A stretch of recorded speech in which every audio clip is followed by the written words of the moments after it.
আগামীতে নির্বাচনের আগ মুহূর্তে বিএনপির সাথে কোনো ধরনের ঐক্যে যাওয়ার সুযোগ এখনো আছে কিনা?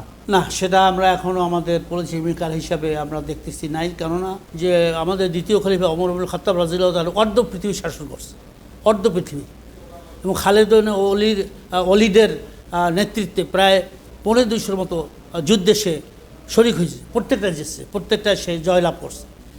এখানে আমরা জাতিকে বারবার বলতেছি, ইসলামী আন্দোলন বাংলাদেশ, যে আপনারা সব দেখছেন, সোনার বাংলা, সবুজ বাংলা, নীল বাংলা, 11 দফা, 19 দফা, 31 দফা, সবই দেখছেন। এবার একটু কোরআনের শাসনটা দেখেন, ইসলামের শরিয়তের শাসন দেখেন, মদিনার সনদটা দেখেন, খোলাফায়ে রাশিদিন কীভাবে দেশটা চালাইছে সেইটা দেখেন। এই যে আমরা চাই, যার থেকে যদি কোরআনী আইন আমরা বাস্তবায়ন করতে পারি, এদেশে দুর্নীতি, চুরি, ডাকাতি, রাহাজানি, লুট, তরাজ, ধর্ষণ আমরা চ্যালেঞ্জ দিয়ে বলতে পারি আল্লাহর থাকবে না।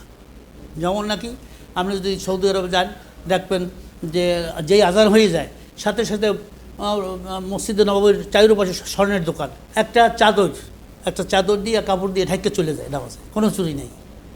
কারণ আমাদের দেশে যে শাস্তিগুলো, বিশেষ করে যে ফাঁসি, এখন আমাদের তরুণরা, ছাত্রছাত্রীরা বলতেছে এটা আপনার দৃশ্যমান করা দরকার, তাহলে মানুষ ওখান থেকে শিখতো যে না বিচার হয়। তাহলে এখন ফাঁসি কার্যকরী হয়েছে জেলখানায়, কেউ দেখে না, শুনছে বাসাই। এখন তরুণরা, ছাত্রছাত্রীরা বলতেছে ধর্ষণের বিভিন্ন ইসে যে এটা দৃশ্যমান হোক। সেহেতু আমরা মনে করি, কারণ আমি তো জেনারেল শিক্ষায় শিক্ষিত, আমি ইসলামিক শিক্ষায় শিক্ষিত, আপনি জানেন ঢাকা ইউনিভার্সিটি থেকে মাস্টার্স 90-তে ফার্স্ট ক্লাস থেকে রয়েছি, তারপরে বদিন ইউনিভার্সিটিতে আমি 7 বছর ওখানে উচ্চ ডিগ্রি নিচ্ছি। আমার ভিতরে দেখছি যে জেনারেল শিক্ষা যেটা নাস্তিকদের, আমরা যেমন লেনিন, কার্ল-মার্কস, মধুসূদনের যে থিওরি, তাই না, সমাজতন্ত্র, আবার এদিকে আপনার আব্রাহাম লিঙ্কনের যে theory, by the people, of the people, for the people. আমরা বলি by the Allah, of the Allah, for the Allah. এই যে এরা বলে যে জনতাই সব ক্ষমতার উৎস, আমরা বলি না, সমস্ত ক্ষমতার উৎস হয়েছে আল্লাহ।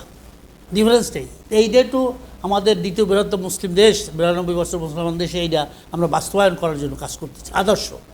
এই আদর্শকে আমরা কোনো দিন ক্ষমতার মুখে বিকৃত করব না, জলাঞ্জলি দেবো না ইনশাআল্লাহ।